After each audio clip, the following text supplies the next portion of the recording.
it's, week 5, and I can only thank you for your desire to stick around, because when it's sort of like working out, right? If you're paying for your workout instruction, it's one thing, but when you're voluntarily working out, it's totally different. So I thank you so much for being a participant in this, and I really do look forward to the end in terms of the final set of feedback that you may have. I know that there's been people who have been noting that they'll be watching the videos and also the readings.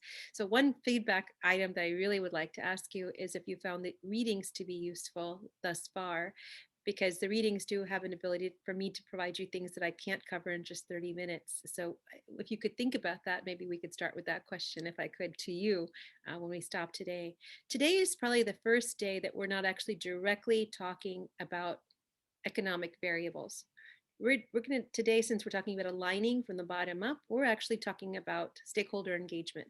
And stakeholder engagement is an important aspect because all these weeks we've been talking about what are the issues related to the economy as it currently stands. But we can only talk about problems for so long. Well, some people can talk about problems and make a career out of them. Let's hope that we make our future out of solutions. So in order to talk about solutions, we I guess the most important and most essential solution is understanding how to engage with each other in a dialogue where both parties are coming together, even though they may be at odds in terms of how they perceive the world around them. So that's our discussion point for today. I'm going to touch on a few different models and things that you may have heard of in the past. And hopefully that will give you some clarity with what those terms mean, such as systems thinking. Next week when we meet, our goal is to take everything that we've done, because now you would have all these little blocks that have hopefully jogged some of your memories, maybe for some others been something new, and we'll put it together and we'll look at one. I promised you before we end, we would look at how to read a statement from the Federal Reserve. When the Federal Reserve puts out their statements specific to target interest rates, you now have an ability to understand exactly what they're doing, what are the mechanics that they're hoping are going to come out of it, and also then have an ability to understand how that may affect you. But you'll also have an ability today, based on our discussions, to see how old policies may no longer work anymore. So if we're in an economy where the paradigm is shifting towards sustainability, where all of you are more aligned to reducing the clutter and buying less and eating healthy, as you already know, those are all inconsistent with GDP growth. So that means you're not necessarily going to be incentivized in the same way towards consumption as you were in the past. And that's part of our alignment from the bottom up, because that means as we change our perceptions of our well-being to truly align them to that, then the standard economic policies that have been used in the past, such as taxation reductions, transfer payments from the federal government to speed us up in our expenditures, or reduction in interest rates to give us incentives to buy big ticket items, all of those things will start to diminish because it's our behavior that's already starting to change, excuse me. So that's what we'll talk about a little bit today. So I'm going to share my screen with you and then we'll move from there.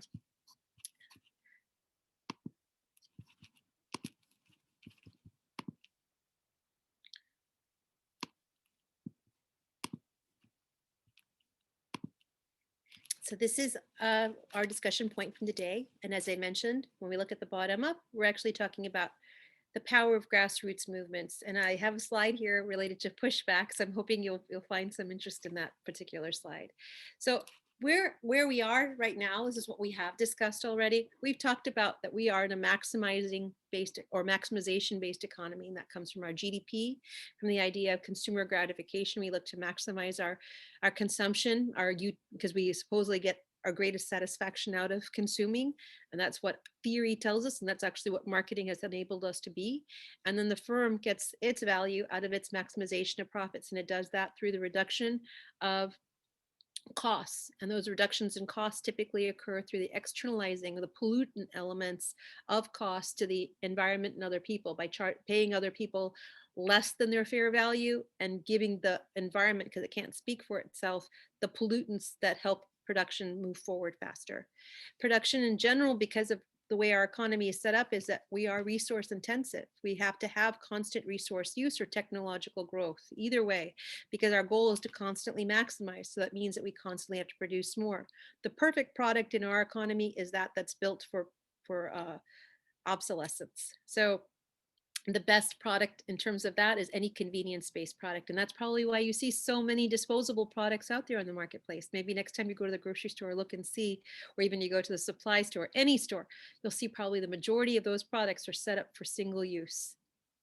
So it's not just a single-use plastic water bottles, even though that's our target, because that's something that everybody's easily understanding. But start to see, look at even pens, pencils, everything that we use. And it's for that simple reason, it's very short in duration. And by its very nature, because of its resource intensive elements and its short duration, it's inherently exploitive. So what do we mean when we talk about stakeholder engagement? This is actually an article that I'll be sending to you. I wrote a chapter in a book with a couple of co-authors on the principles of stakeholder engagement for ecological economics. So I'm going to take a step back and tell you what ecological economics is first. Right now, the type of model that we're in is called, basically referred to as the neoclassical economic model, where we're trying to maximize growth based on a GDP expenditure equation, as we've gone through before, consumption plus investment spending plus government spending plus net exports, but consumption being the primary driver on our economy. Well, when we talk about ecological economics, instead of seeing the human system as a subset, instead of seeing the environment as a subset of the human system, in ecological economics, we see the human system as a subset of the environment.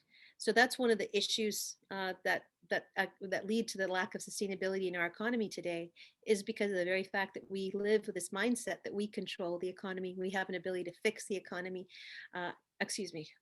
I'm a little tired, as I was mentioning, and my words are slipping. We have an ability to fix the environment, not the economy. And so this is where ecological economics is important, and it's directly wed to stakeholder engagement. That's why we talk about stakeholder engagement in economics, because we are essentially looking at a paradigm shift out of a neoclassical framework of maximization to a more ecologically themed framework related to sustainability. So ecological economics is considered to be transdisciplinary. It's supposed to not necessarily only encompass the idea of looking at economics, but also looking at how economics, biology, the psychology, the hard sciences, all of them integrate into one whole that affect our lives. And in actuality, disciplines are arbitrary designations. As we mentioned and talked about last time, biology affects us. How we feel after we eat a meal affects our mood, and our mood being affected affects the way we interact with other people, which then affects the economy, because it affects whether we do positive things when we interact with other people, or perhaps negative things when we interact with other people. So that's one very essential element that we discount quite a bit. Our emotional state affects our anxiety levels, which then affects our feelings of trust and our feelings of wanting to be able to make a change, of being able to perceive the benefits of change. So that's another element of how our psychological elements affect the economic system. So there's so many. And then of course, whatever we input in our body through breathing or food, the sciences in terms of its interaction with our biological system affects us. So you can see that the economic man, who we are as people, isn't just in our brain, it's in our whole system, because our whole system determines how our brain is functioning at any given point in time. So that's why it's really important to see beyond just our actions, but also understand that all of our actions are based on our environment, what we ingest, how we feel, how we interact. And we'll get into all of that in just a few minutes. But let's just go over these principles of stakeholder engagement, because this is how we change the model. We know where we are. We know why we are where we are, because we've been told that having more is the key to our well-being and happiness. But now we also recognize today, especially more and more so amongst people who have grown up with the understanding that climate change is our risk today. We understand we've got to change. And we have to we also understand that our well-being isn't necessarily tied to our pocketbook. So stakeholder engagement is principally about, first, what is our goal? Identifying what the goal is. In this particular case, the goal is adoption of a sustainability mindset on the part of the general public. That would be what we would be looking at for thinking about augmenting our economic model. determination of stakeholders, stratification of stakeholders related to the goal. And what this specifically means is who are the people that are responsible for this goal, for it coming to fruition?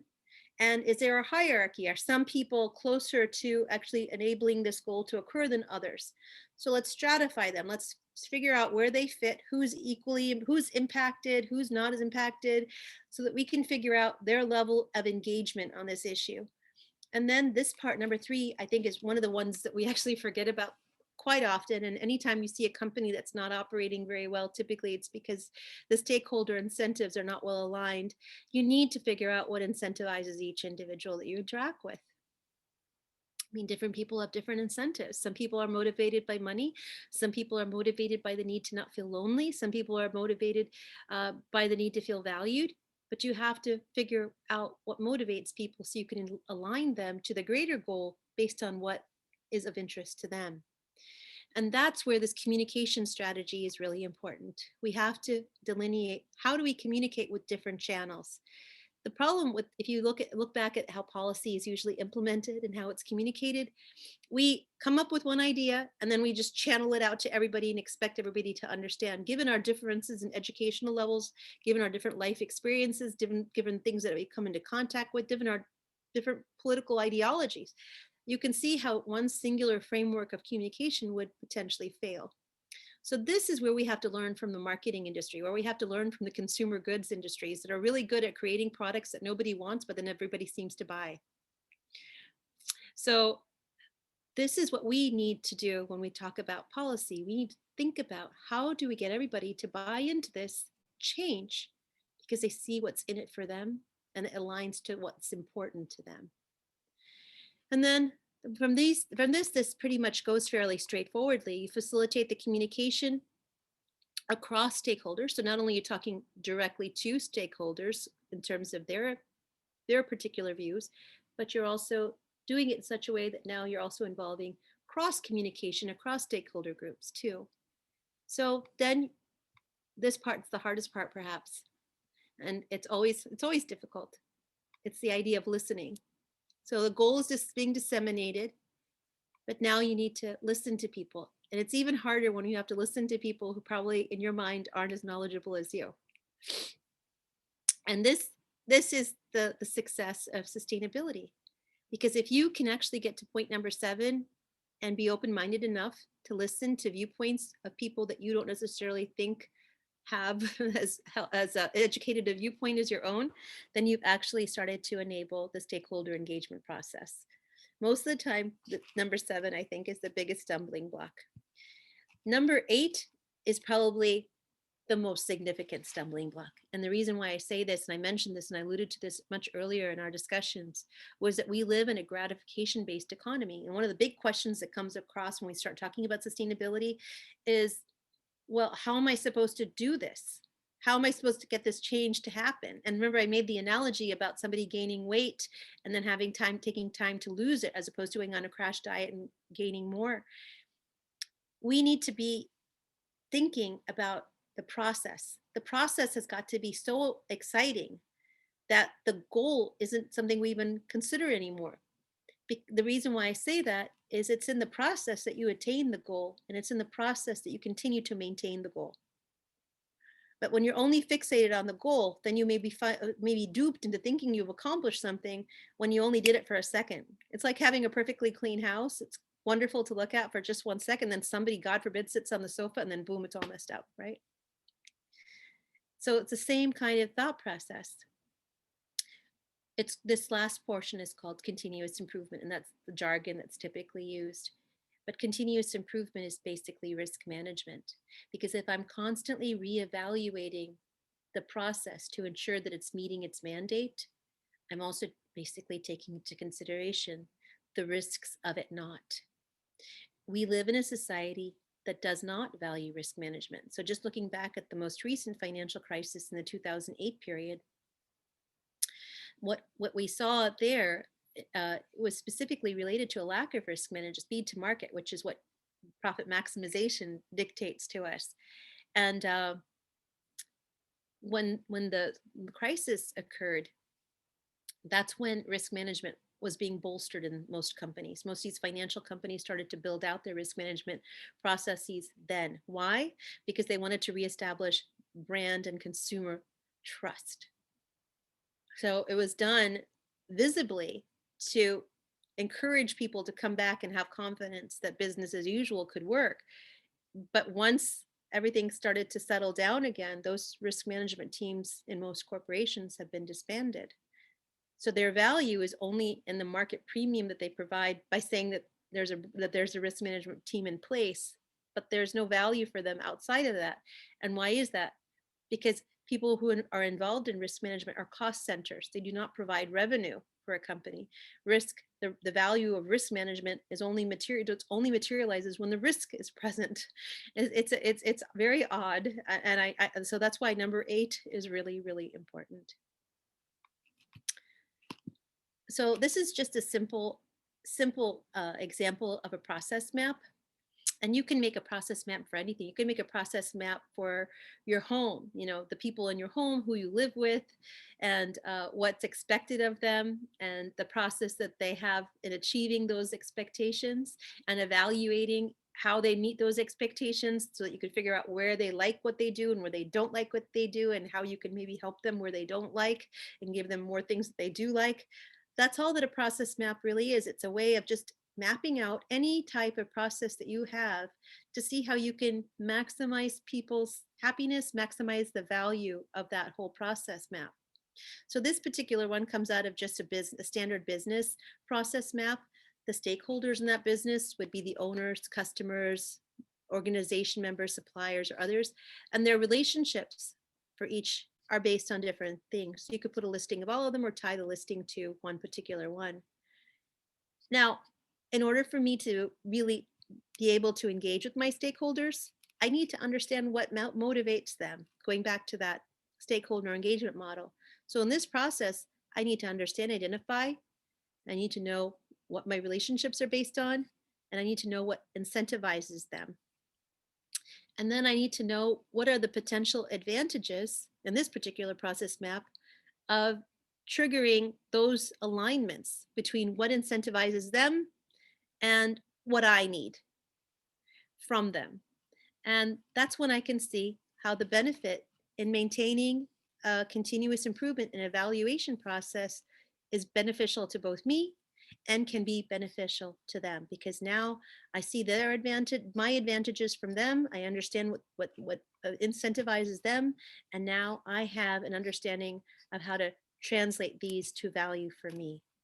So this is just a very simple one, but you can do this with so many different things. The complexity doesn't determine anything except that somebody likes complexity, but it's also dependent. If you're in a business and a person is actually in charge of paint, and making that particular paint, you might probably want a different type of process map related to the inputs and the quality of the paint on the outside. So as you can see, you can change it and modify it to your needs.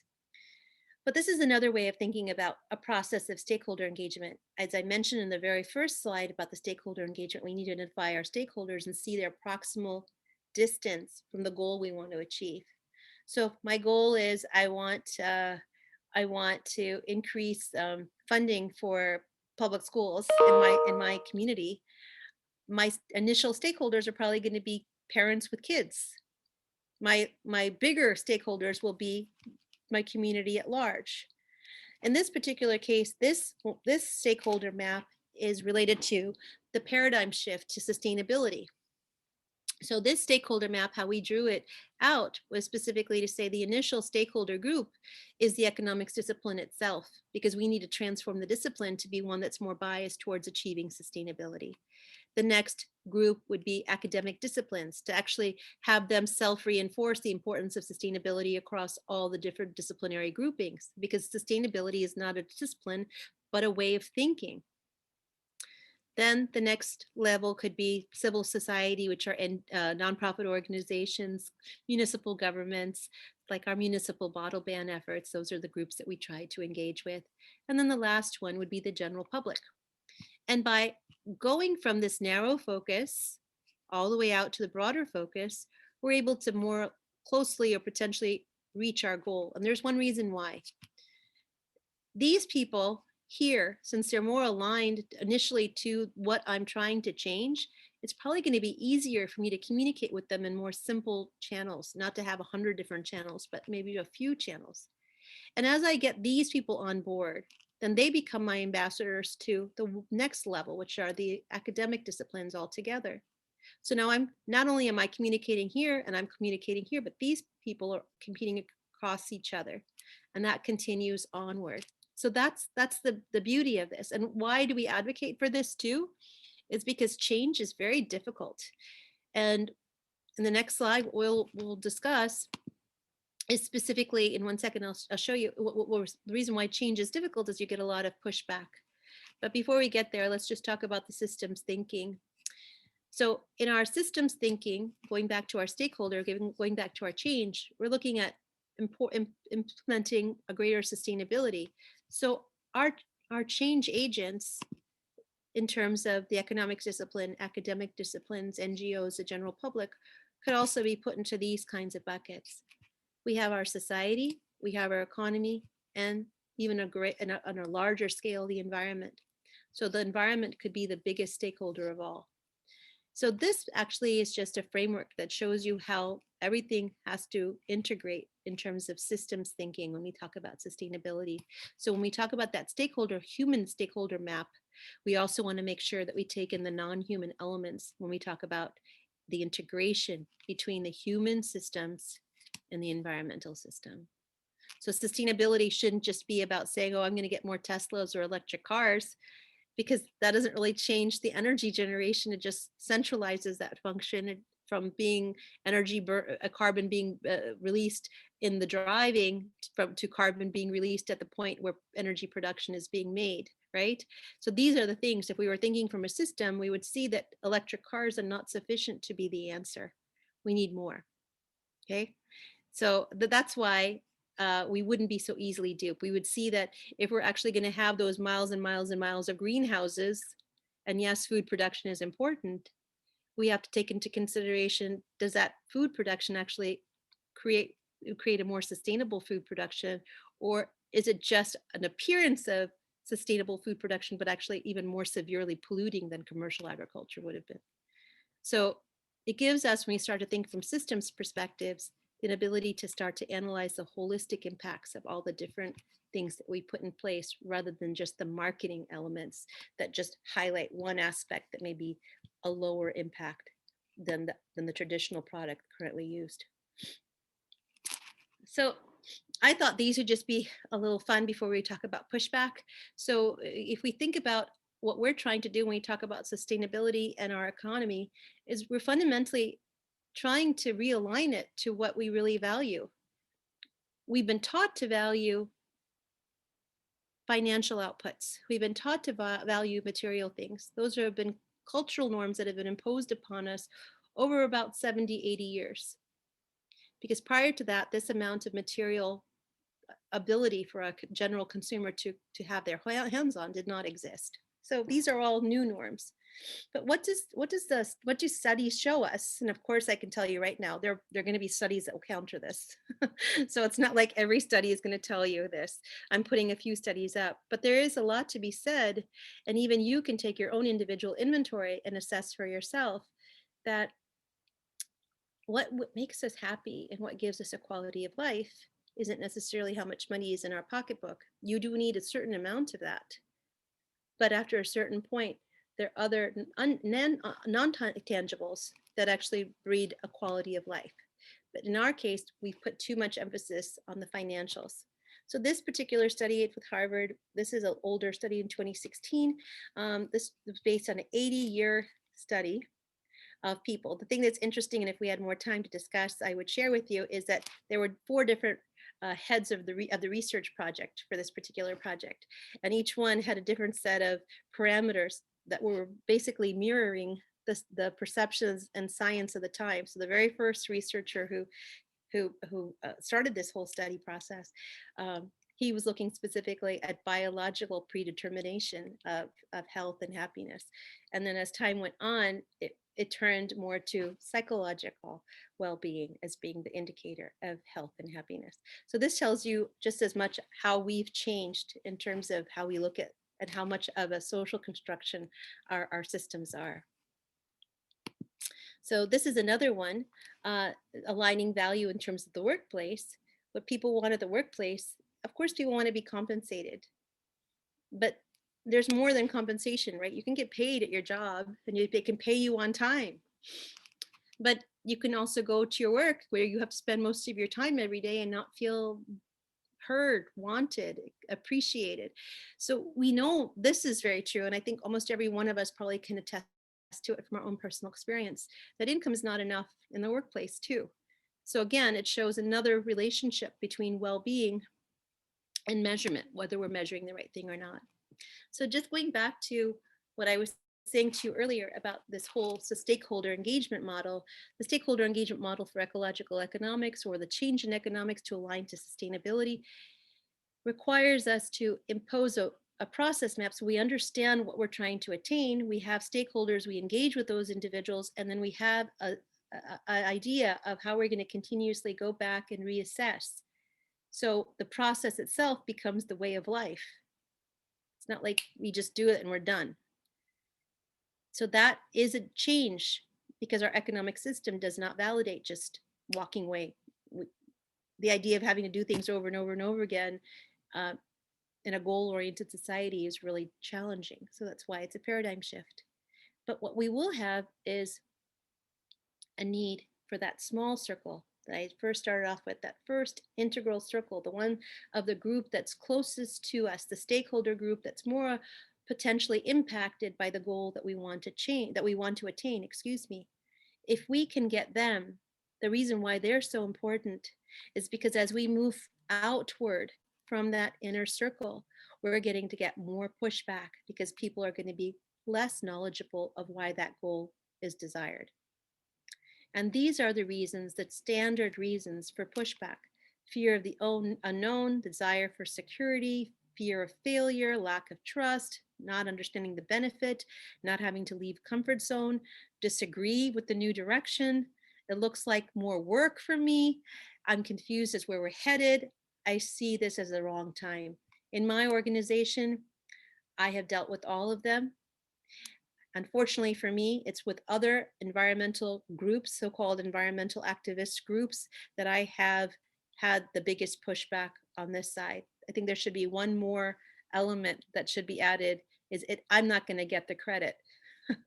That's the other part, unfortunately, that causes the entrance of the ego. But these are important aspects for us to understand. And this, when we talk about engagement for change, because this is why you need to have a core set of friends or a core group. Because when you're actually thinking or ahead of where other people are for a variety of reasons, you will get worn down by the constant pushback, by the constant negativity of what you say, even though what you're saying is for the greater good. And even though if logic actually prevailed, no one could see anything wrong with what you're saying. But if you don't have that small set to go back to, change, even though it's needed and may be very important and imperative, will not move forward. So that's a very important thing to remember. So this is my little picture here. I just wanted to put something colorful. So change agents have to be resilient. And in order to be resilient, we need our core. And that's really what this whole stakeholder engagement process is about. Now, I've mentioned a couple of times a paradigm shift. This is what the paradigm shift is. Our current model looks at people, nature, and economy as separate, and they interact at certain points.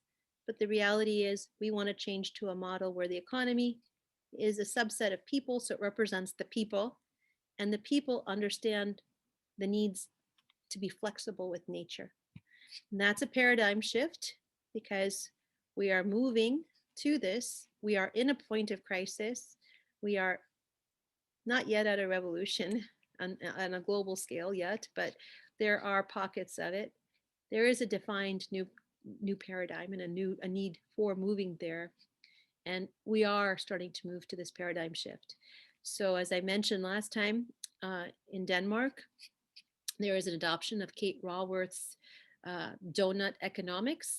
And that's Copenhagen has adopted this as a plan of action going forward. So this is change that's happening. And we could talk a little bit more about this if you want, but this is where we're headed. So we've learned or discussed in our time together this model and this model. Now a question is, how do we get there? And that's my last slide. So I hope it's a little different than what we've had in terms of discussion in the last few weeks, because this is more about how we actually make things happen. I hope that was interesting to you. And I'd like to open it up to any questions you may have. But the first question is from me to you. Remember, I said that. So how have the readings been for you? Anybody like to provide a comment? Have they been useful? Because I will send the chapter that goes with the stakeholder engagement. You can put your hand up by going to the bottom of your screen. There's a reactions button if you hover at the bottom. And then when you hit that, there is a hand, raise hand. That way, we can see and everybody, no one gets lost. Carlin, is that Carlin? Is that how you say your name?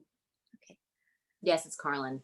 I found the readings really helpful because I was able to spend more time on what you were communicating in class that I may not even have understood about half of it. But then when I got into the reading, it reinforced it and fleshed it out more. So I thought the readings were very helpful.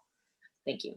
There's a selfish reason why I'm asking you this, because majority of the ones that I've given you are mine. Yeah, but there are others. Yeah, there are other authors out there. I know, but there's usually an inherent selfishness. I'm just letting you know. So today I'll be sending you a couple of mine actually. So are there any questions with regard to what we shared today? Because I want to make sure that I keep the momentum, because I'd really love to see you all next week so we can finish up the program together and talk about fiscal and monetary policy and get into that. But I just wondering about this point, or the points that we discussed, or I discussed so far, I should say. Yeah. Ben, is it Ben? Yes. Are the ideas that you've presented about how the strategies for change, is this something that you yourself have developed, or is this something that's widely understood as the proper technique for change? There is a whole area of stakeholder engagement theory. That's what it's called. And the reason why it's called stakeholder engagement theory is because I don't think anyone has perfected it yet. So what I shared with you in terms of those principles, those 8 principles, those come out of my chapter. But there are other chapters. The concept of stakeholder engagement theory is related to, first, it comes from the business area, the business world, corporate stakeholder engagement for profitability. It's moved to the idea of paradigm shifting for social reasons only in the last, I guess, 20 years. And the reality is that no one's really done stakeholder engagement that well. So there are several theories of it. The only thing that primarily differs between one and the other is the orientation of the hierarchy that I presented to you. So the 8 points that I presented to you, some may have continuous improvement, some may not, some may have even more granular steps, some have 15 steps, some have 10. The reality is, for all of these, you should look at them within the context of perhaps, the problem that you're trying to engage in. How did Denmark develop its current model? There's a book by Kate Raworth, Raworth. It came out in 2012, I believe, and it's called Donut Economics. And it's a theoretical model that's related specifically to how to live in a living system, in a natural system, with a balance between human wants and needs and the needs of the environment, so that the human system can be sustainable. And the way that she devised it, it looks like a donut. You can actually go to the website, Kate Raworth, and she actually has a lot of this material already there too. I think it's kateraworth.com. So Kate and then Raworth. Well, has government in Denmark adopted this model or moved toward this model? Well, right now, see, it's a theoretical model. So what they are doing in Copenhagen is they've adopted the framework and they're going to be implementing it. They've only started, so it's the first country that's actually started the process. And there was a recent article in Time magazine, so that you could also look, just if you just Google that up, you can just type in Denmark and donut economics, and it'll just tell you a little bit about how Denmark has decided to embrace this model. Thank you. Oh, you're welcome. But one thing to remember and consider, you're talking about a country that's wealthy enough to do that too. And there's a certain amount of affluence that goes with making change. It's that conundrum, isn't it? So that we talked about before. Now I know Sandy is not you didn't put, Sandy is your husband's name. I can't remember your name, so forgive me. My short-term memories is a lot. We're both here, Clara and Sandy. Yeah, thank you. Okay. I was wondering, because you are in the academic world, that very first level of stakeholders, the theoretical economist discipline, how is it going with, is everyone supportive of this paradigm shift, or is there still a big controversy and struggle? It's a controversy and struggle on one hand and an apathy on the other. That has more to do with our academic structure that disincentivizes instructors to actually be change agents. It takes more work to actually implement a change in a principles course when you can get everything canned from the publisher and you don't have to put any effort into talking about an item that the book may not cover. But I do think that there is an increasing desire on the part of many instructors to enable their students to be able to interact in the world. And that's where I believe that's it's the same thing for any teaching, isn't it? It's how much you love teaching because you love the idea of empowering your students to be better and to have a better world than what you have. So I guess the answer really goes back to how many really good teachers do we have? I mean, I hate to say it that way, but income disincentivizes good teaching. So that just tells you that the people that are teaching and teaching with the desire to share as much as they can are doing it because it's something other than income that propels them forward.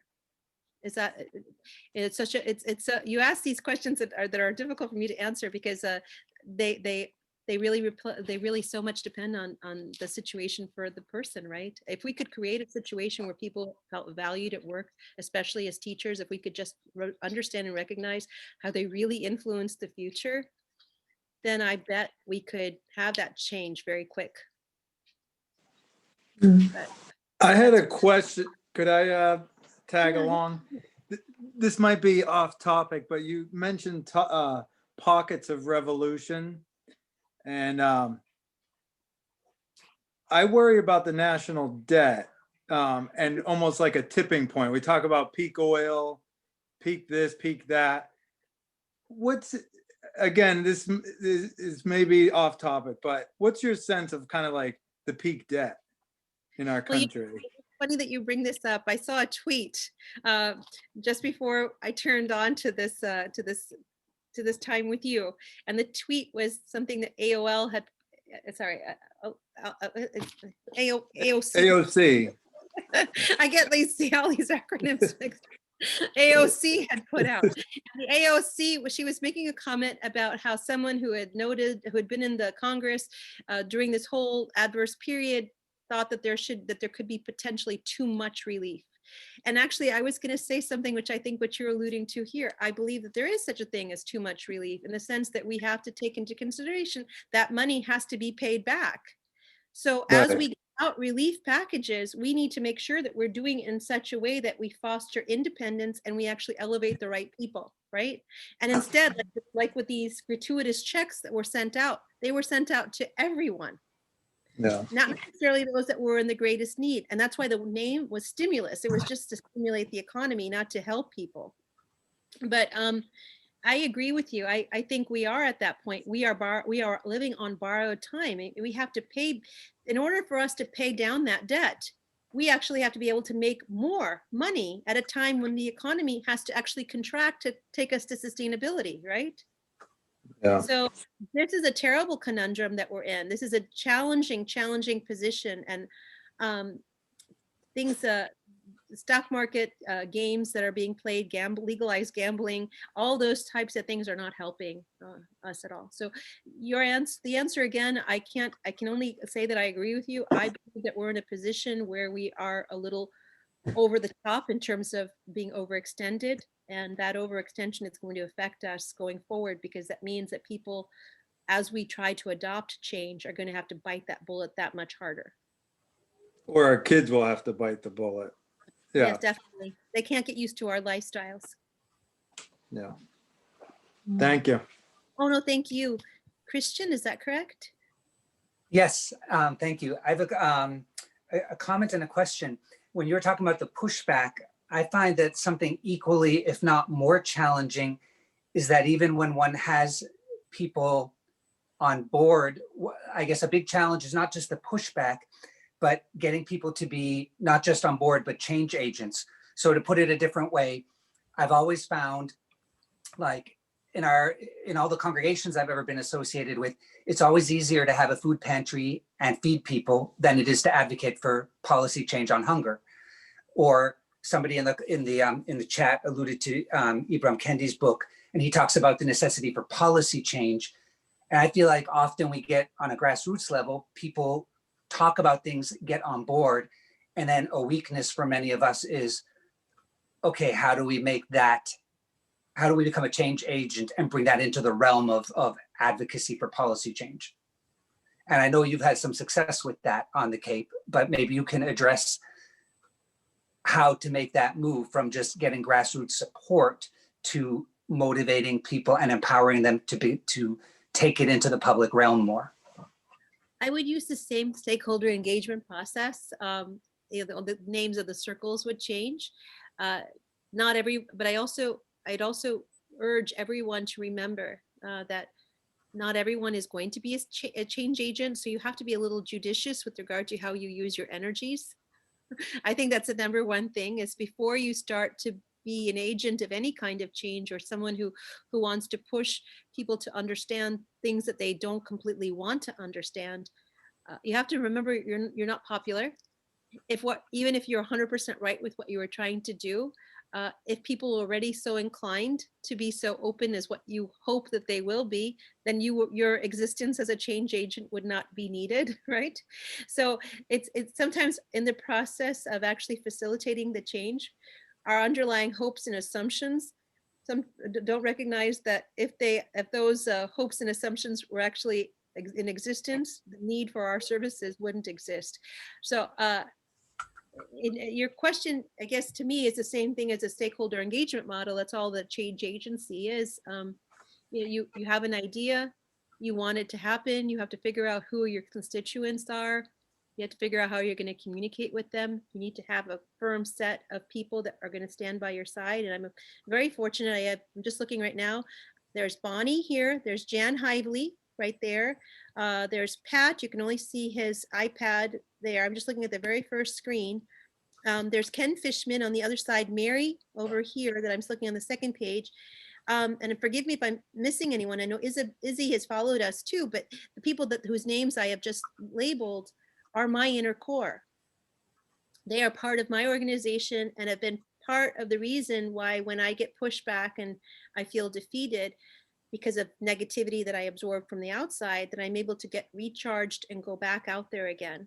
So to me, the most important aspect of change agency is having that inner core of people who believe, like you, that you can go back to, and they will be sensitive to what you're going through. Because if you can't have that group, unless you're superhuman, which I know I'm not, you won't be able to last very long. I don't know if I answered your question, Christian. I hope I did answer some aspect of it, though. So should I go to Marietta?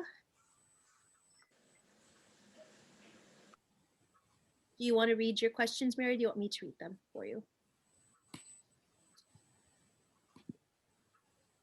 You can read them. I can read them. Who are the best teachers for adult learners? Well, I definitely don't think celebrities, athletes, or artists necessarily are, only because I think unless they have transformed themselves to become more in terms of their interests and desires to be more about others than about themselves. Their whole career paths have been about have been somewhat self-focused. That's the word I want to use. So I think it's, unless they've sort of changed, I don't necessarily know that I would trust their words in any way, shape, or form. I think as for adult learners, the best teachers are ourselves, because we have our own life experiences, and hopefully an innate, if we want to be learning, we have an innate curiosity, and we live at a time when information is so readily available to us that perhaps the best things to do are to read as much as we can, maybe have a monthly reading group, or a group that we get together and we think and we talk about ideas openly without feeling challenged or defensive. And that's where the ultimate learning experience comes from. Secondhand learning is not a very good source. Yes. Can I come back to you on that then? Yes. You mentioned that 80 years ago or so, this whole consumer culture thing started. And, that's what the problems that we're looking at today relate to that. Well, then who taught us to be consumers if it wasn't celebrities and the Madison Avenue artists? How did we learn that behavior? Because it's a learned behavior. It's easier, I would assume, for the most part. There were some people who pushed back against consumerism. Not everybody bought in, and I don't think everybody bought in at the same time. It started to happen. It moved as it became more and more legitimized. There are a lot of people that didn't want to waste. I think all of us know people like that in our lives when we were younger too. Aren't But they I a think minority though? today they may be, but the point is, at that time they were probably more of the majority that were transforming to the minority. But what I would say is that consumerism took over when it started to take over the stores. When that became the only thing that you had available to you, and you just didn't have enough time to perhaps do what you might have done before. You might have made your own clothes in the past, but all of a sudden now it became cheaper to buy store-bought. You couldn't compete with the prices that you could buy things that you could have made on your own or done by yourself, because the stores started to be able to provide those to you at a cheaper price.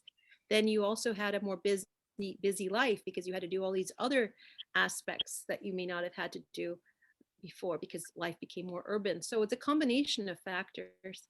But I would say the most important factor is a lack of critical engagement as the system started to change with regard to how the impact of those changes were going to affect the life that you really valued. So how many cycles of generations would it take to change the thinking? One. If it took 80 years for the consumerist culture to run its course, how many generations is that? One would it take today, maybe even less than that. And I say that because we have changed as we've moved over time. Today, we understand the need for critical engagement in our choices. We understand that we're interconnected. We understand there's no such thing as a way. We understand we can't bury our trash because it won't biodegrade. We understand how we need to protect and live with nature, that somehow man does not have the capacity to dominate and fix his problems. So we can't compare ourselves with the time period that it took us to get here with the time period it's going to take to get out. But not everybody believes this. It doesn't matter. That's a failure, of the thought of democracy, that everybody needs to buy into it. This is a democracy that's not based on a commonality in education. So we must not lead by consensus, otherwise we will lead nowhere. So the bottom line is that I may be saying something that's not necessarily popular, but if we know there is a problem and other people think that they have a freedom that is such that they don't have a responsibility to their neighbor in the exercising of it, we have to reduce those types of freedoms that take advantage of others and impose restrictions so that we can all live better. But that's democracy? That's not consensus. So you're saying democracy, it's possible for the majority to say, this is how we are going to choose to live. Whereas consensus would be everybody gets to do, everybody's wish gets incorporated into the decision. Well, I was just referencing what you said. You said not everybody is going to want to do this. Yeah. And I said, that doesn't matter. Yeah. That what matters is, the issue is that just because everybody has a vote, and even in a democracy, that the people who don't value the change may be the stumbling block for the change because of the very fact that it's a democracy. So we do have to rise above that by sometimes instituting rules so that it precludes people who don't understand the implications of their actions on others from actually damaging others. Yeah. I'd So be that interested in your, are you going to look at my question about that this is relative to debt, the national debt, the thing about capital projects. Like I think about when Obama and the Americans Recovery and Act, when he funded the shovel-ready plans that municipalities had. Yeah. Well, that's just increasing the G component of the GDP, because that's a direct government expenditure, but government expenditures are only as good as the tax revenue base that they come from. So that money has to be paid back through higher taxes at some point. That's number one. And then number two is that's a jump start to the economy by giving people jobs so they have some ability to consume. That's at a general level, with the assumption that if they consume, they keep other businesses open and then continue the process of production in the economy. The problem becomes that, first of all, government spending is usually sector specific. That means it doesn't happen across the economy. It's focused on one or two sectors where the government is making direct expenditures, which means the employment rates for those particular sectors are impacted. The trickle into the other parts of the economy can be quite slow as a result. And then the second part is that it is borrowed money. So Americans do not save enough to be the lenders to their own government. So that puts us in a position where we're living off of borrowed money. And to the extent that we're not the dominant economy in terms of helping other economies stay afloat, we add to the precariousness of our position. Is it borrowed money, or since our government can print more money, isn't that another? We don't print money. We don't print money. Printing money would lead to inflation. Well, don't we have inflation? We have standard inflation, which is related to supply and demand. So that basically comes about every cycle. We keep it around 2%. That's part of the personal consumption expenditures, and I'll talk more about that next week. But the target is 2%. That's what you'll see in terms of the Federal Reserve's press release, that the target inflation rate is in that range of that particular index. And the reason why that inflation is a norm is because we can't tell when we actually maximize the use of resources in our economy, except when employment increases to a certain point and then prices start to rise. So when prices start to rise faster, we know that demand is greater than supply. So that's the kind of inflation that we have as a normal inflation. The normal inflation that occurs because prices start to rise because we hit a finite limit in the amount that we can supply in our economy. That's a totally different thing than printing money, because if I have $100 and 10 apples, so each apple is $10, and then I go out and I print another $100, now each apple is worth $20. So it's a totally different type of inflationary process. Okay, thank you. You're welcome. But we will go more into that detail next time. Okay. The money creation is really fundamentally through loans, through the banking system. That's how we start to create money in a real sense. Any other comments or questions? Because I can't, it's scrolling. So if you wouldn't mind just raising your hand, it would be very helpful. We got the next one's from Danielle. If Danielle wants to ask, she can, or we can read it, whatever works for you. Thank you, Corey. Danielle, I'm taking that as you want. Oh, you coming on? Nope. All right, so I can read that.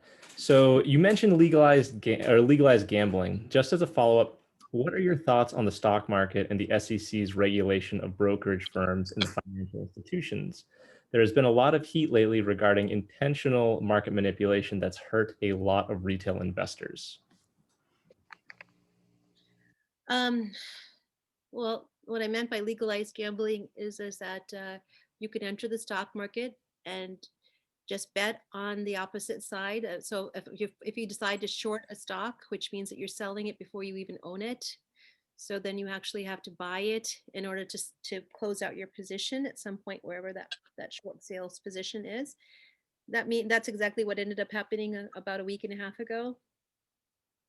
And the person that's doing it, they didn't short the stock because they're waiting. They had an interim financial obligation, and then they just did this as an interim move.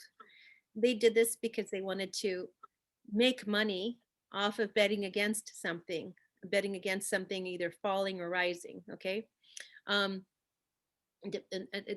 So I just brought up the example of a short, but the point in this whole case is that you're not betting based on the underlying fundamentals of a company, that you're not betting or buying that stock and hoping that it's going to grow, where you're actually enabling the underlying potential of that stock. You're doing it just to make short-term money based on a herd mentality or irrational exuberance that's in the market, or something else like that.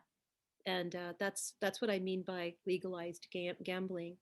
And I don't really believe that should be allowed. I don't really see how that's beneficial to anyone, especially for those people who have the individual retail investor who has their retirement savings or their savings in general in different types of securities. That kind of market manipulation is to their detriment and their harm. Whereas the other people who are actually doing it, who are making millions on a dime, literally a change in a dime in the movement of something can make them millions, they're not necessarily going to be hurt. So the people that are being hurt are the people who actually need the money, need the funds, for whom the investments matter. So that's how I would characterize legalized gambling, and that's also my opinion on stock market movements. The stock market is an extremely risky investment. And unless you can handle losing money, you should not invest directly into the stock market, in my opinion.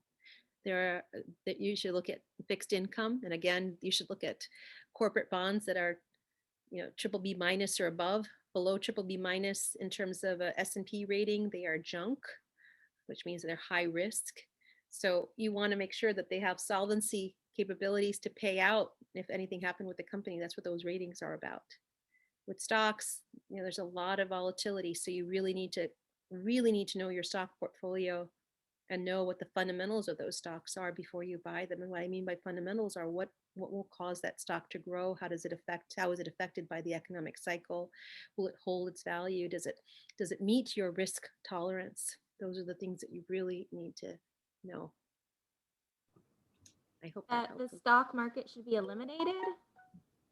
I didn't say that. I said that you need to look at whether you can handle the risk of losing your money. If you can handle that risk, then you can handle buying stocks. I mean, the risks of loss are there. It's a high risk investment. And so when you're young, investing in the stock market makes sense, but your portfolio of stocks should more than likely mimic your age. As you mature, you probably want to hold less and less because of the fact of the volatility in that stock. And any given day, the stock could drop for a variety of reasons. If you need to sell that stock that day, then it's you that's in bad luck, right? We have another question from Samuel coming in. Samuel, do you want to read yours or do you want me to read it for you? I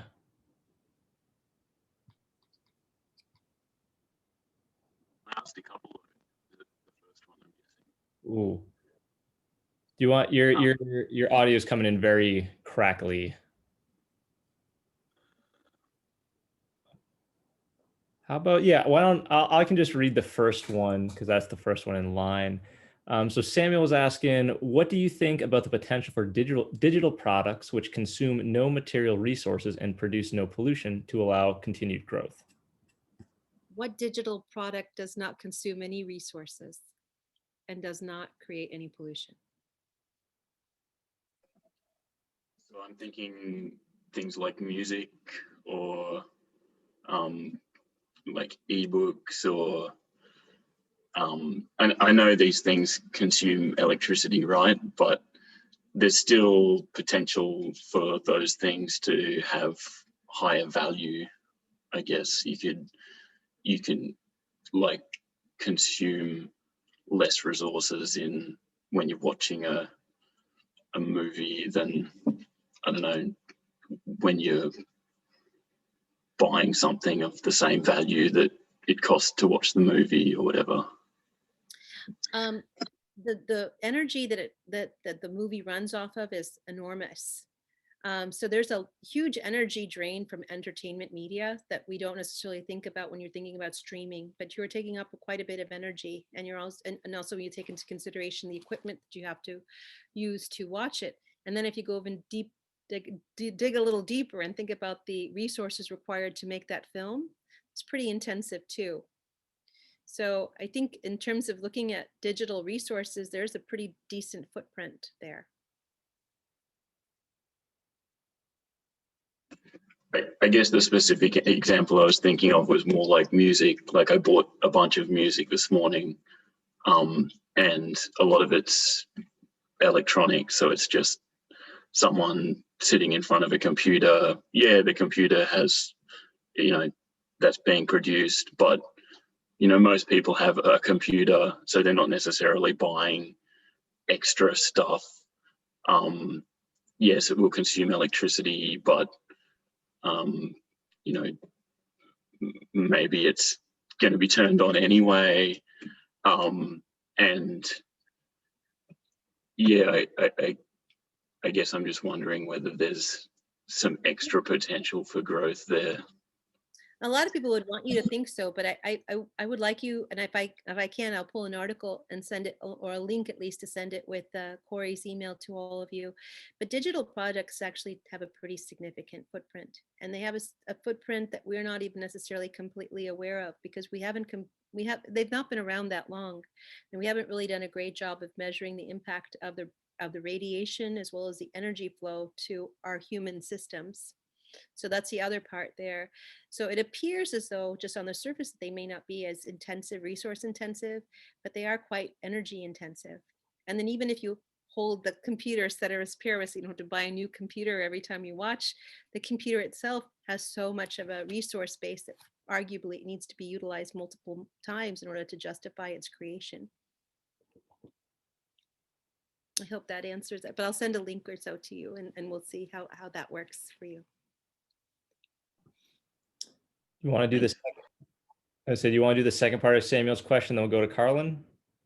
Sure, I'll do, what's the second part? The second part is, what about ETFs? Do you think they're significantly lower risk than stocks? An ETF is an electronically traded fund. So all it is it mimics like a mutual fund would mimic a index, except that instead this is traded like a stock during the day. Where a mutual fund, if you owned it, like I could own a mutual fund that was mimicking this Standard & Poor's 500, for example. I can execute the sale anytime, but it will not sell until the end of the day at the closing price of that mutual fund based on the underlying assets in that fund. An ETF, though, is a more liquid instrument, so it will be just like the S&P 500 mutual fund, except when I execute the sale, it'll sell at that moment that I execute the sale. So it is bought and sold like a stock, even though it mimics an underlying index. So the reason why one would hold an ETF relative to a mutual fund would be based on liquidity needs. So maybe I need to be able to get out of my holdings fast. Well, a mutual fund may not be the right thing for me because I won't be able to get it until the end of the day, which means that there's a little bit more wiggle room with regard to what the ending NAV or the net asset value of that instrument is going to be. The ETF, on the other hand, is going to be trading throughout the day, so there's a liquidity. The issue, though, becomes also with regard to fees. So the ETF, because it is it sells, it's bought and sold like a stock, has higher transactional fees typically than we would see for a mutual fund. Depends on the mutual fund that you're buying. So you should understand the fund fees, where they're loaded front-ended or back-ended, and what proportion they are of the asset value that you have. I hope that answers the question. It was more about, you were saying how risky stocks are, and I guess I'm just wondering what you think about how, because ETFs are pools of stocks, is it kind of risky enough, like less risky enough to be more comparable to fixed interest assets, I guess? Fixed income assets. Fixed income assets are bonds, and ETFs trade like mutual funds, and mutual fund products and ETFs, to the extent that they mimic, which means they hold this same mixture of assets as an underlying index, such as the S&P 500 or some other type of index. That's usually what they are, because that's why they're called electronic traded funds. That they have a built-in diversification, excuse me, of the underlying stocks. And definitely every time you have greater diversity in your portfolio, you lower the risk of any kind of impact in one sector. Of course, that's eliminated completely if the whole economy has a hit. But yes, diversification is always better than single ownership if you're trying to limit your impact.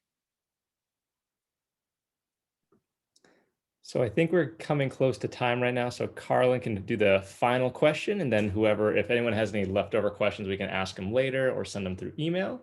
But take it away. Thanks. I just wanted to, getting us back to stakeholder engagement.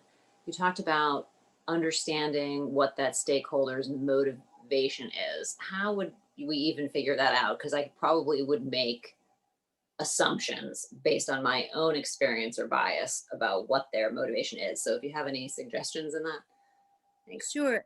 I mean, in this particular case, it's first of all getting to know. It's like doing the same kind of demographic analysis like Coca-Cola would do when they're trying to enter a new market. We need to sit back and see what do these people buy, where do they go, what can I glean from this particular group or this individual that I'm trying to understand a little bit more. So it's really more about being observing and listening and hearing. And I think that's where you have to start, but also start in such a way where the engagement with that person doesn't put them on the offensive, or excuse me, on the defensive. But that it's really just as simple as that. So that's why sometimes we talk about stakeholder engagement models in the municipal level, we often think of a facilitator as being that person, because sometimes because they may be pre-existing perceptions of different people in the room based on their past engagement, or to yourself, what you said, pre-existing or preconceived notions, having a neutral party to be the facilitator who doesn't necessarily see a hierarchy amongst the different stakeholders may actually be able to be a better conduit. Thank you. Oh, thank you. One last thing I want to say about the financials. I am no longer affiliated with a broker dealer. So my Series 7 and Series 63 license are expired. So I am not here giving any kind of financial advice. So I want to make sure that I've set that disclaimer, especially since we are recorded. The information I provided to you was solely for the benefit of clarification and definition as you requested. Well, thank you very much. It was wonderful. Oh, you're so kind. Thank you. Thank you very much too. Yeah, so on that note, we hope to see you all not tomorrow, but next week. Our last week together. Yeah. Right. And our last week together. Yeah, so we'll send along the links and stuff for tomorrow and the readings, and I hope you all have a wonderful evening. And if you want to unmute for a second and say thank you, you can do that, and then sign off, and we'll see you later. Thank you. Thank you Bye. very much. Good night. Good night. Thank you.